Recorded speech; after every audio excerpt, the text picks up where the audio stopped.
Assalamualaikum warahmatullahi wabarakatuh. Perkenalkan, nama saya Muhammad Kafina Albar Hidayatullah dengan NIM 21210700043. Dalam video ini saya akan memaparkan materi singkat terkait materi fikih mulai dari kelompok 1 sampai dengan kelompok 9. Langsung saja, pengertian fikih. Fikih adalah salah satu bidang ilmu dalam syariat Islam yang secara khusus membahas persoalan hukum yang mengatur berbagai aspek kehidupan. Ilmu fikih merupakan ilmu yang dibahas di sebagian besar syariat Islam daripada ilmu lain, karena besar sekali peran dari ilmu fikih ini, yakni diantaranya menjelaskan mengenai tata cara beribadah yang baik dan benar, juga mengatur mengenai ilmu faraid. Alasan ini yang menjadi ilmu fikih sangat penting dipelajari bagi kaum muslimin. Kemudian, sejarah ilmu fikih. Fikih terbagi menjadi beberapa fase. Fase yang pertama adalah fase Rasulullah. Pada fase ini, fikih mulai tumbuh dan terbentuk dan bersumber langsung kepada Al-Quran. Masa ini disebut dengan masa risalah karena agama Islam masih baru didakwahkan dan sepenuhnya permasalahan fikih diserahkan kepada Rasulullah. Setelah beliau wafat, kedudukan beliau diganti oleh Khulafaur Rasyidin. Pada masa ini, kaum muslimin sudah memiliki rujukan hukum syariat tersendiri, yakni rujukannya adalah Al-Quran dan hadis. Kemudian, fase yang selanjutnya yaitu fase atau masa taklid. Masa ini adalah masa ketika melemahnya semangat ulama dalam melakukan ijtihad mutlak dan mereka kembali pada dasar tasyri' yang asasi dalam penisbatan hukum dari nas Al-Quran dan As-Sunnah. Kemunduran ijtihad ini dimulai sejak akhir pemerintahan Abbasiyah sehingga tumbuhlah sikap taklid secara berangsur-angsur di kalangan masyarakat. Kemudian yang terakhir ada masa mazhab. Masa ini berlangsung sesuai dengan lahirnya imam-imam mazhab. Mereka mengambil dalil hukum dari Al-Quran. Masa ini, fikih mengalami perkembangan sangat besar dan melahirkan mazhab-mazhab yang besar pula. Selanjutnya terkait aliran-aliran ilmu fikih. Terdapat 3 aliran ilmu fikih. Yang pertama, aliran mutakalimin atau syafi'iyah. Dikenal syafi'iyah karena Imam Syafi'i merupakan tokoh pertama yang menyusun usul fiqh.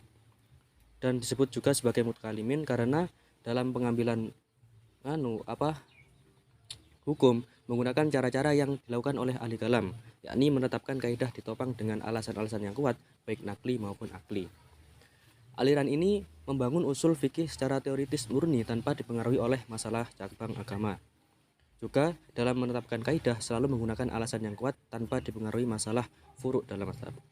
Yang kedua ada aliran Hanafiyah atau fuqaha. Disebut aliran Hanafiyah karena banyak pengikut dari aliran ini merupakan pengikut dari Imam Hanafi. Dalam menyusun usul fiqh, aliran ini banyak yang mempertimbangkan terkait masalah furuk yang terdapat pada mazhab mereka dengan tujuan untuk memperkuat mazhab yang mereka anut. Ciri dari aliran ini adalah kebanyakan dari kaidah yang disusun dapat diterapkan karena setiap penyusunan kaidah selalu disesuaikan dengan hukum furuk yang ada. Yang ketiga ada aliran mutaakhirin. Aliran ini merupakan gabungan dari kedua aliran sebelumnya dengan meletakkan dalil-dalil dan argumen untuk mendukung furuk fikihnya. Selanjutnya terkait taklid, talfik, dan ittiba. Taklid secara istilah yaitu mengikuti seseorang di dalam mengambil suatu hukum tanpa melakukan ijtihad dalam memutuskan sebuah hukum dan juga tidak menggunakan dalil. Ada yang taklid haram seperti taklid kepada orang asing. Ada juga yang boleh ketika seseorang tidak mampu berijtihad dan menentukan pandangannya di dalam menetapkan sebuah hukum syar'i. Maka orang tersebut boleh melakukan taklid kepada salah seorang dari al-imah yang mujtahid. Dan taklid yang wajib ketika taklid kepada orang yang perkataannya dijadikan dasar sebagai hujah, yakni perkataan dan perbuatan Rasulullah SAW. Selanjutnya talfik. Talfik adalah memperoleh atau mematuhi hukum suatu peristiwa dengan mengambilnya dari mazhab yang berbeda. Dan sedangkan ittiba yang berarti menuruti atau mengikuti, dasar hukum dari ittiba ini terdapat pada surat An-Nahl ayat 3. Artinya, bertanyalah kepada ahli zikir atau orang pintar jika kamu tidak tahu. Kemudian sumber-sumber hukum Islam. Ada sumber yang disepakati atau mutafak dan ada yang tidak disepakati atau mukhtalaf. Yang tidak disepakati diantaranya ada ihtisan, masalah mursalah, istizab, urf, dan syar'uman qoblana. Dalam fikih juga dikenal 4 mazhab yang masyhur kita ketahui, yakni mazhab Hanafi, Maliki, Hambali, dan Syafi'i. Kemudian selanjutnya pembahasan mengenai fikih dan syariat. Secara istilah, syariah memiliki arti sebagai tata aturan atau hukum-hukum yang disyaratkan oleh Allah kepada semua hambanya untuk diikuti. Kemudian perbedaan fikih dan syariat itu apa? Syariat secara bersifat fundamental mempunyai ruang lingkup lebih luas, dengan fikih bersifat instrumental terbatas pada hukum yang mengatur. syariat berlaku adil, fikih tidak berlaku adil, maka sangat dimungkinkan dapat berubah dari masa ke masa. Syariat menunjukkan konsep kesatuan dalam Islam, sedangkan fikih menunjukkan keragaman pemikiran yang memang dianjurkan dalam Islam. Lalu, hubungan antara syariah dan fikih itu bagaimana? Hubungan antara syariah dan fikih sangat erat dan tidak dapat dipisahkan. Syariah merupakan sumber atau landasan fikih, sedangkan fikih merupakan pemahaman terhadap syariah. Jadi, secara umum, syariah adalah hukum Islam yang bersumber dari Al-Quran dan Sunnah, yang belum dicampuri oleh daya nalar atau ijtihad. Sedangkan fikih adalah hukum Islam yang bersumber dari pemahaman terhadap syariah atau pemahaman terhadap nas, baik Al-Quran maupun Sunnah. Selanjutnya, terkait fikih dan usul fik. Usul fik bisa dijelaskan sebagai kaidah yang mendasari diraihnya potensi atau kemampuan kaidah yang menguasai hukum-hukum perbuatan dari dalil-dalil kasus per kasus. Perbedaan fikih dan usul fik itu apa? Fikih adalah ilmu yang membahas tentang hukum-hukum aktual yang dicari penetapannya melalui pemahaman yang mendalam tentang dalil-dalil syara atau tafsili yang terperinci. Sedangkan usul fik adalah ilmu tentang aturan dan pembahasan yang digunakan sebagai sarana untuk mengetahui hukum-hukum syara yang berkaitan dengan suatu tindakan dari dalil-dalilnya yang spesifik. Itu terkait fikih dan usul fik. Selanjutnya yang terakhir adalah riba dan contohnya. Pengertian riba menurut bahasa, riba adalah tambahan atau az-ziyadah, sedangkan menurut istilah, riba adalah tambahan dan membesar.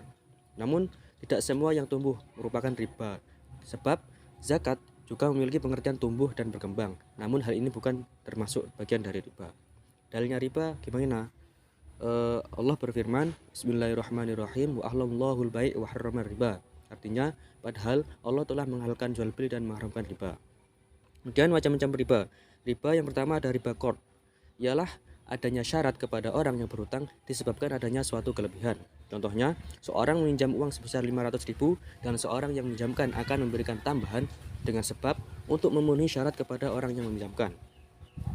Kemudian riba yang kedua ada riba jahiliyah, yaitu adanya kelebihan yang diberikan dari seorang yang berhutang kepada orang yang memberikan hutang. Ini dengan sebab tidak membayar pada waktu yang telah ditentukan oleh kedua orang tersebut. Riba jahiliyah ini dibagi menjadi dua. Yang pertama ada riba fadl dan riba nasi'ah. Riba fadl merupakan pertukaran barang yang sama namun terdapat takaran yang berbeda. Dengan syarat barang yang ditukarkan ialah termasuk barang ribawi. Sedangkan riba nasi'ah ialah bentuk penerimaan dengan sebab adanya penukaran barang ribawi dengan barang ribawi lainnya. Sebab munculnya riba ini dikarenakan perbedaan dan tambahan antara barang satu dengan barang lainnya. Kemudian riba menurut mazhab Hanafi. Menurut mazhab Hanafi bahwa ilat riba fadl ialah jual beli barang ribawi, baik emas, perak, gandum, syair, kurma, garam, dan anggur kering yang dapat ditukar dengan barang yang jenis. Kemudian riba menurut mazhab Maliki. Menurut mazhab Maliki, pada emas dan perak haram pada harganya. Mereka berbeda pendapat mengenai ilat makanan terhadap riba, baik nasi'ah maupun riba fadl.